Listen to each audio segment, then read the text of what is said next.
வேதவசனம் பேசுவதெல்லாம் பெருக்கம். பெருக்கம், திரள், ஏராளம்.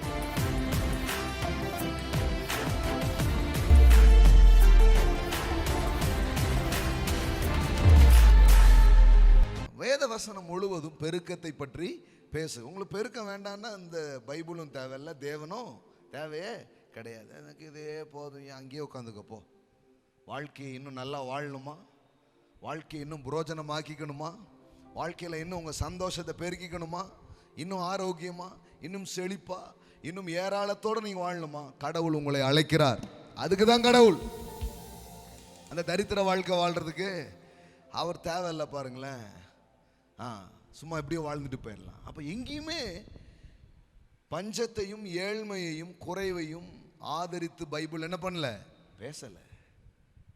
அதுக்கு எதிராக தான் வேதவசனம் என்ன பண்ணுது, பேசுகிறது. வேதவசனம் பேசுவதெல்லாம் பெருக்கம்.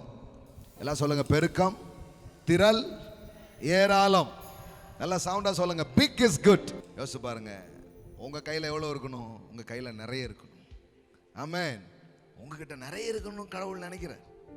ஏன்னா உங்க தேவைகளையும் உங்க பிள்ளைகள் உங்க குடும்ப தேவைகளையும் சந்திக்கிறதோடு மட்டும் இல்லாம இந்த சமூகத்திலே ஆமென் பல பேருடைய தேவைகளை சந்திக்கக்கூடியவர்களாக நீங்கள் இருக்க வேண்டும். ஆமென். ஒரு வேலை செய்யும் போது கூட பைபிள் எப்படி சொல்லுது பாருங்களேன், திருடுகிறவன் இனி திருடாமல் தன் கைகளால் நலமான வேலைகளை செய்து சாப்பிட கடவன் அப்படின்னு சொல்லியிருக்கலாம். ஆனால் அப்படி சொல்ல பைபிள். நம்ம என்ன சொல்லுவோம், திருடாதப்பா, உழைச்சி சாப்பிடு, அப்படி தானே சொல்லுவோம். ஆனால் பைபிள் எப்படி சொல்லுது பாருங்களேன், திருடுகிறவன் இனி திருடாமல் என்ன பண்ணணும், குறைச்சல் உள்ளவனுக்கு கொடுக்கத்தக்கதாய் உண்டா இருக்கும்படி. What a thought. புரியுதுங்களா? நீ வேலைக்கு போகும்போது எனக்கு வேணும்னு போகக்கூடாது, நான் 4 பேருக்கு கொடுக்கணும். நீ போகும்போது எப்படி போகணுமா, திருடுறேன் இனிமே திருட மாட்டேன், நான் உழைச்சி சாப்பிட போறேன், அது தப்பு. அந்த எண்ணத்தையே பைபிள் போடலை.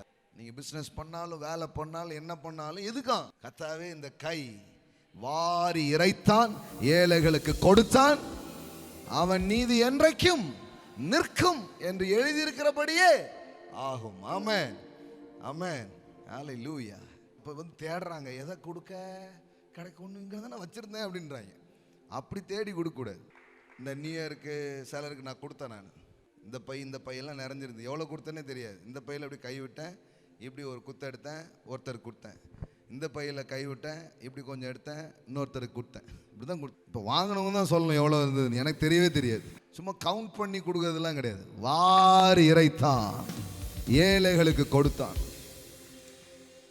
ஆமென்.